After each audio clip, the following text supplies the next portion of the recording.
के बाद जो व्यक्ति यहाँ नहीं है, जो व्यक्ति दूर दूर तक उस डेट में नहीं है और वो यहाँ से 200 किलोमीटर दूर है, उस व्यक्ति का नाम डाल दिया गया अयाज हुसैन। और मोहम्मद निराले जो मुखिया जी के विरोध में आजकल मतलब कुछ पिटीशन भी दिए हैं, बहुत सारा कुछ किए हैं, वो अपने गांव में थे अपने घर पे, उनका नाम आ गया इस केस में। कुरतुलैन जो पूर्व में मुखिया के प्रत्याशी थे पिछले चुनाव में जी, उनका भी नाम डाल दिया गया है केस में गलत तरीके से। तो मुखिया जी को जो मन में आ रहा है लोगों को वो फंसा के। इसमें मुखिया का क्या हाथ हो सकता है? मुखिया का क्या हाथ है? मुखिया के ये लोग विरोधी हैं इसलिए इनका नाम आ गया।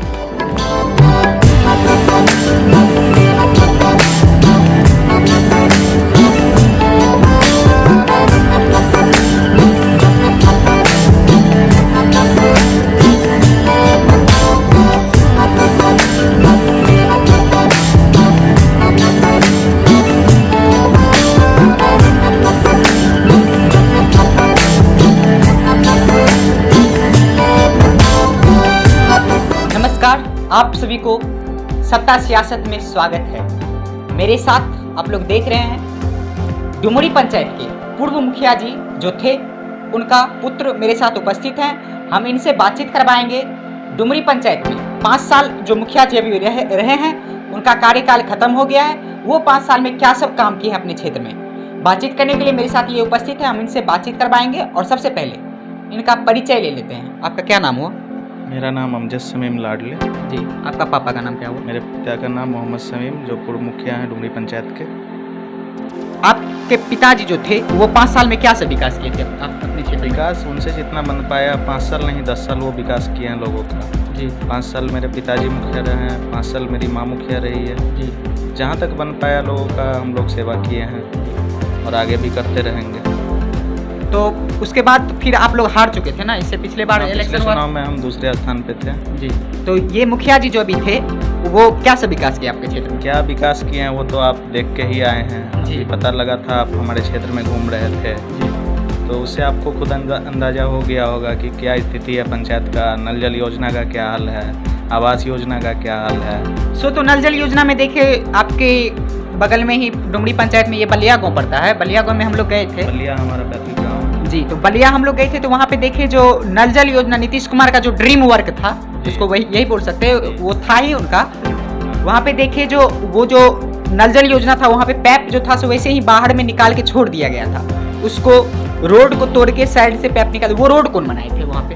वो रोड हमारा बनाया हुआ था। ये मुखिया जी जो 5 साल रहे थे, हमारी माँ मुखिया थी पिछले डिवीजन में जी, उनके द्वारा वो रोड बनाया गया था। तो कोई भी ऐसा रोड नहीं है जिसको तोड़ करके क्षतिग्रस्त नहीं किया गया और फिर उसी रोड को किसी तरह पैचअप करके बना दिया गया है, जो बना हुआ दिख भी रहा है जी। कुछ ऐसा नया वर्क तो नहीं दिख रहा है हमारे पंचायत में। ये 5 साल ये मुखिया जी रहे हैं, ये कुछ नया वर्क नहीं किया? कोई भी नया वर्क नहीं है, आप घूम के देख सकते हैं। और नल जल की जहाँ तक बात है वो पूरी तरह से फ्लॉप है। एक भी वार्ड का काम आपको ये तो पूरा बिहार का ही हाल देखे हैं, जो पूरा बिहार में नल जल योजना ड्रीम वर्क जो था उसका पूरा बुरा हाल है। लेकिन वर्क ड्रीम बन के ही रह गया जी। हाँ, वो फ्लॉप रहा है बिल्कुल पूरी तरह से फ्लॉप। अगर आप इस चीज पे अगर आप जीते रहते, इस चीज मुखिया में अगर जीते रहते पिछले साल, तो अगर ये ड्रीम वर्क को आप क्या सक्सेस करते? बिल्कुल सक्सेस करने का पूरा प्रयास करते और सक्सेस करते जी। तो आप इस बार अगर जीतते हैं अपने क्षेत्र में, मुखिया आपको चुनती है, तो आप क्या सब विकास करेंगे? सबसे पहले जो भी हमारा अधूरा सपना है जी, इसको पूरा करने का काम करेंगे जी। जो कुछ भी हो, चाहे वो आवास में छूटे हुए लोग हो, शौचालय में से वंचित लोग हों, जहाँ रोड सड़क नाली गली नहीं है वहाँ वो सबको बनाने का काम करेंगे।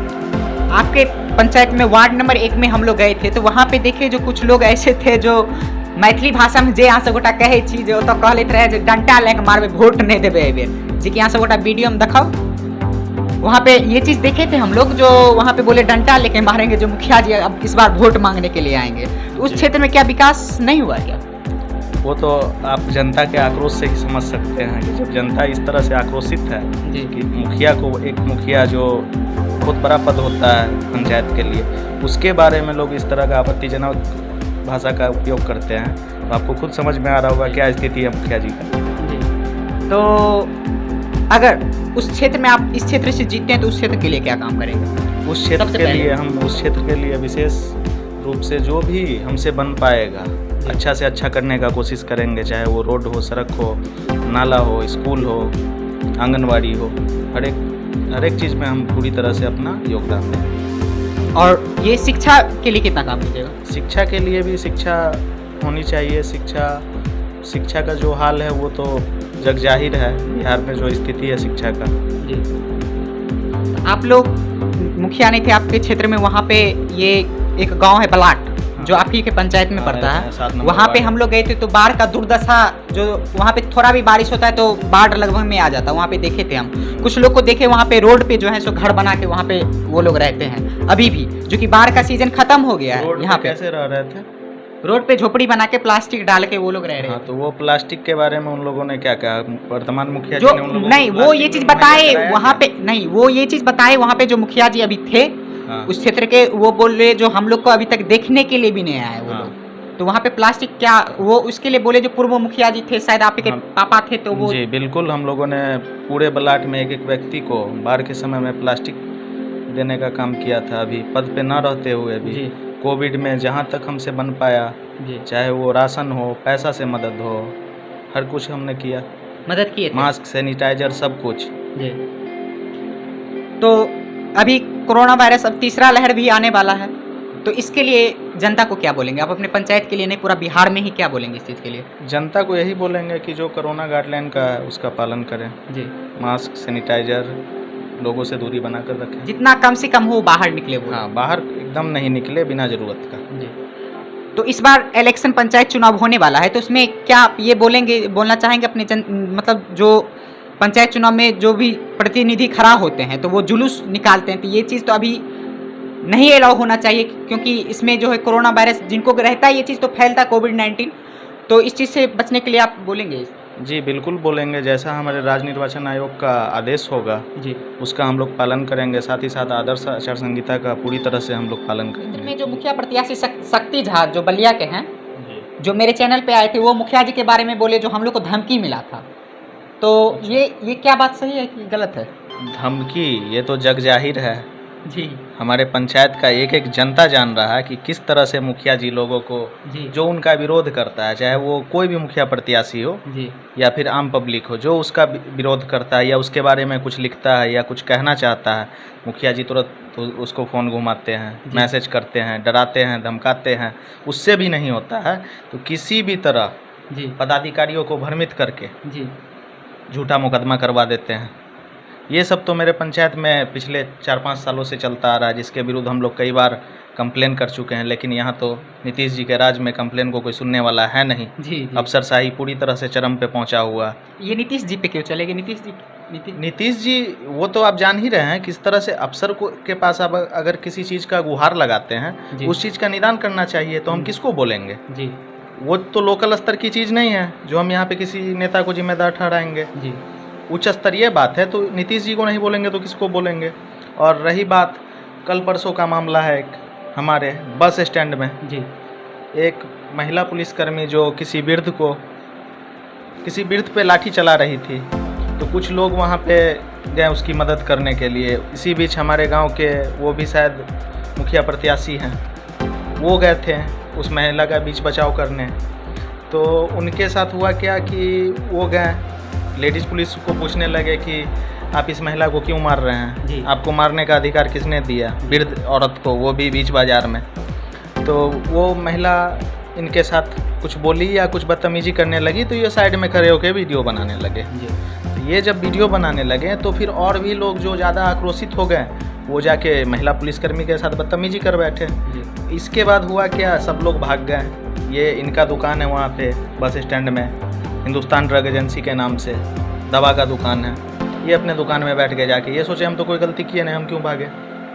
तो पुलिस आई, सीधा इनको उठा के लेके चलेगी। इनको उठा के लेके जाने के बाद थाना अध्यक्ष किशोर कुणाल झा द्वारा, बिरोल, हाँ किशोर कुणाल झा द्वारा प्राथमिकी दर्ज किया गया महिला के आवेदन पे।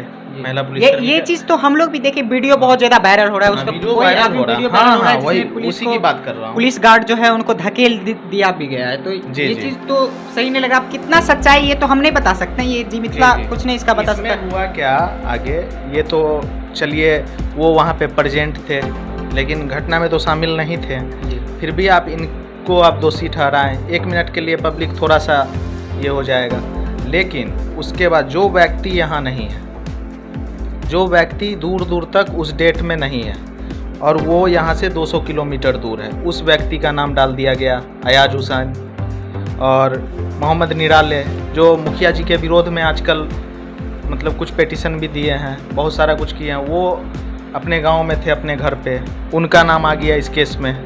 कुरत्तुलैन जो पूर्व में मुखिया के प्रत्याशी थे पिछले चुनाव में, जी उनका भी नाम डाल दिया गया है केस में गलत तरीके से। तो मुखिया जी को जो मन में आ रहा है लोगों को वो फंसा के।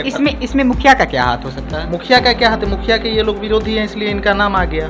जी वो तो आप भी विरोधी हैं, लेकिन आपका क्यों नहीं नाम दिया गया? हमारा नाम नहीं आया, हमारा भी नाम आएगा। अभी समय तो आया नहीं है, चुनाव से पहले हम लोगों को भी डर है, जी सबको डर है कि जिस तरह का हरकत थाना अध्यक्ष के साथ मिलकर मुखिया जी कर रहे हैं पिछले 2-3 सालों से, इससे किसी को भी डर होगा। फिर भी हम लोग डरने वाले में से नहीं हैं। केस और बेल ये तो होता रहता है जी। आप अगर डराइएगा तो हम लड़ने को तैयार, डरने वाले नहीं। जो चीज़ सही होगा वो सही होना चाहिए ना, जो न्याय का बात होगा वहाँ पे न्याय होना चाहिए, यही बात। बिल्कुल। तो और आपके क्षेत्र में ये भी देखे थे हम लोग, कुछ वार्ड में गए तो वहाँ पे देखे बाढ़ वाला जो इलाका था वहाँ पे कुछ जनता बोल रहे थे हम लोग को नगर निगम कुछ दिन में लागू होगा। हाँ, ये भी एक पॉइंट है। इसमें बहुत बड़ा कहेंगे कि पदाधिकारियों के साथ मिलकर मुखिया जी बहुत बड़ा खेल करवाए हैं और किए हैं जी गलत तरीके से, जिसके विरोध में हम लोग उच्च न्यायालय पटना भी गए हैं, वहाँ हम लोग फाइल करके आए हैं। तो इसमें किया क्या गया है कि 2017 में हमारे बिरौल को, जब महेश्वर हजारी जी नगर विकास मंत्री थे, उस वक्त हमारे बिरौल को नगर परिषद का दर्जा दिया गया जी।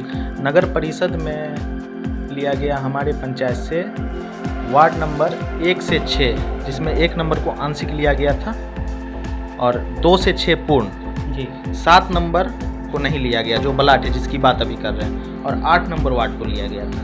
जिसमें 7 नंबर को नहीं लेने का कारण था 100% लेबर क्लास गांव है जी। महादलित गांव है, गरीब लोग हैं वहाँ, किसी के पास सही ढंग से पक्का मकान नहीं है, पूरी तरह से बाढ़ग्रस्त इलाका है और उसको नहीं लिया गया। और अभी किसी कारणवश पता नहीं ऊपर क्या हुआ नहीं हुआ, नगर पंचायत घोषित हो गया 2020 में जी।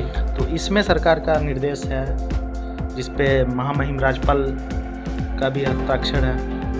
तो इसमें किया क्या गया कि नगर पंचायत राजस्व ग्राम अफजला थाना नंबर 294 का लेने का सिर्फ दिशा निर्देश बिहार सरकार से आया जी कि राजस्व ग्राम अफजला थाना नंबर 294 जहाँ भी जिस भी पंचायत के जिस भी वार्ड में है उसको आप निकाल लीजिए, ना कि पूरे वार्ड या पूरे पंचायत को। जो वार्ड पूर्ण है उसको पूरा ले लीजिए।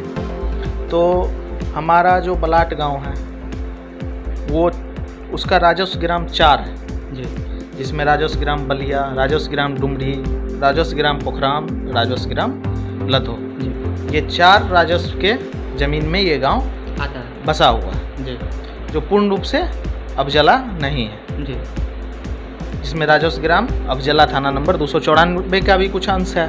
तो जो अंश है उसको आप निकाल लीजिए, जैसे 1 नंबर और 3 नंबर में आपने इससे किया। इस चीज़ से आपको आपत्ति क्या है? इससे आप लोग को आपत्ति क्या है? नगर निगम आपत्ति ये है कि जो सरकार का ऑर्डर है राजस्व ग्राम अफजला थाना नंबर 294 को लेने का, तो आप सिर्फ थाना नंबर 294 को ही लीजिएगा, जी ना कि किसी अन्य राजस्व को टच करने का ऑर्डर है इसमें। जी और एक और बात है इसमें कि इसको पूर्ण करवा दिया गया या कर दिया गया, जो कुछ भी हो, इसमें से 51 मतदाता जो मुखिया जी को लगा कि ये मतदाता तो मेरा है, मेरा अपना है, ये वोट हमको ही देगा, बाकी तो मेरा वोटर है नहीं, उसको उठा करके वार्ड नंबर 7 से 51 मतदाताओं का नाम डिलीट करवा करके बलिया गांव के, जो कि बलाट और बलिया की दूरी लगभग 1.5 किलोमीटर की है, तो बलिया गांव के 8 नंबर वार्ड में डलवा दिया गया कि वार्ड तो गया 7 नंबर, बाकी जो 51 वोटर है ये वोटर हमको उस वार्ड का बदला, ये वोट हमको इस वार्ड से मिलेगा। और किया गया है मेरे पंचायत में वार्ड नंबर 12 जो बलिया गाँव में है